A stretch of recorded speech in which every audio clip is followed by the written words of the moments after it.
अस्सलाम वालेकुम। मैं डॉक्टर समीर चाचर, आप यूट्यूब चैनल देख रहे हैं। नाजरीन, आज हम जिस डिज़ीज़ को डिस्कस करेंगे वो डिज़ीज़ है लकोरिया या फिर वजाइनल डिस्चार्ज। तो नाजरीन, इसके बारे में काफ़ी सारे मिसकंसेप्ट हैं। फ़ीमेल्स अक्सर ये सोचती हैं कि जो लकोरिया है या जो वजाइनल डिस्चार्ज है, ये जो है वो बोन्स को डिज़ोल्व करता है या फिर मसल्स पे इफ़ेक्ट करता है। हालांकि ऐसा कुछ भी नहीं है। ठीक है, तो ये जो डिस्चार्ज है ये किसी कंडीशन में नॉर्मल होता है और किसी कंडीशन में एबनॉर्मल होता है। ठीक है ना।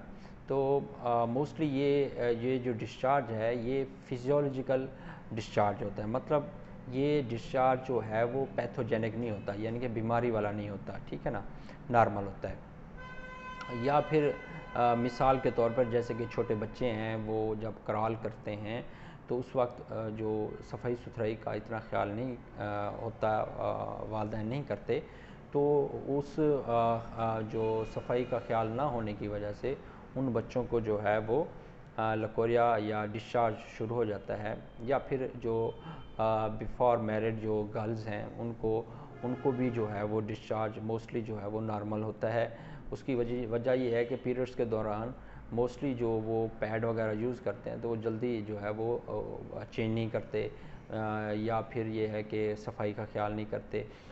असल में जो डिस्चार्ज ग्रीन कलर का होगा या येलो होगा या एक्रिड होगा या इचिंग वाला होगा, ठीक है, या बर्निंग वाला होगा, वो डिस्चार्ज जो है वो वाकई जो है वो लकोरिया में काउंट होता है, वो एबनॉर्मल होता है।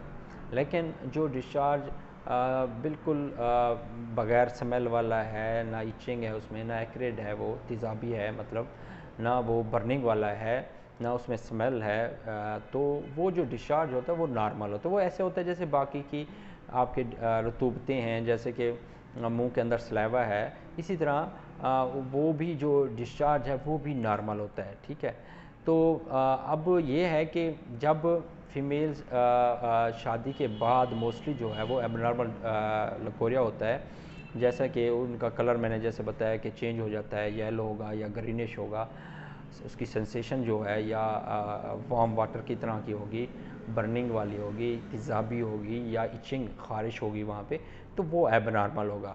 ठीक है, अगर वो विदाउट किसी कॉम्प्लिकेशन के है तो वो मोस्टली जो है वो नॉर्मल होता है।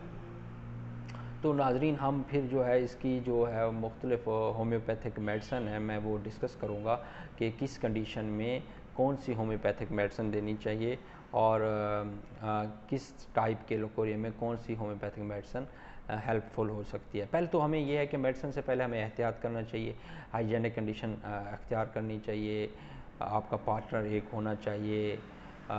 उसके अलावा जो है अगर आपके पार्टनर को कोई इन्फेक्शन है तो आपको क्या करना चाहिए, एहतियात करनी चाहिए हर लिहाज से।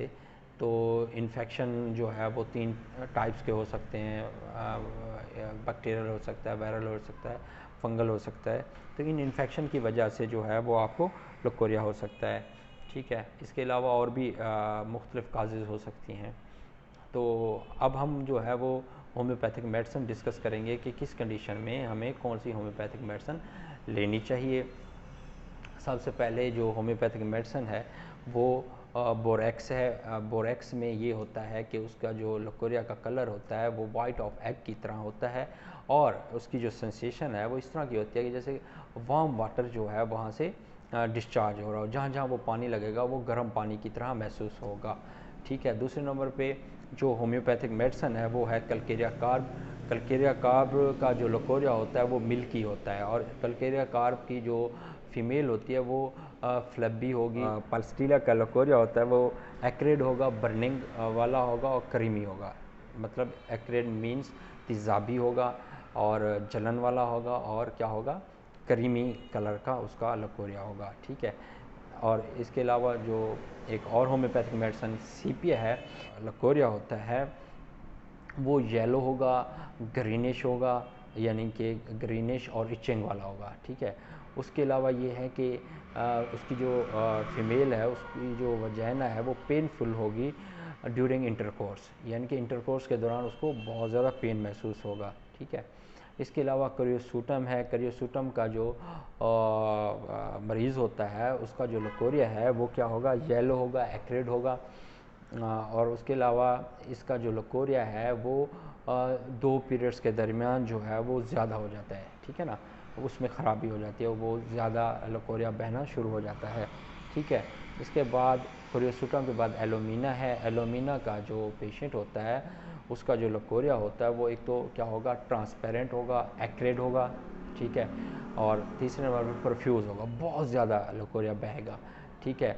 और ये ख़राबी या ज़्यादती कब होती है इसके लकोरिया की, ये दिन के वक्त ज़्यादा होता है लकोरिया, और उसके अलावा मेंसेस के बाद, यानी कि मेंसेस के बाद भी इसका लकोरिया बढ़ जाता है और दिन के वक्त भी बढ़ जाता है, ठीक है।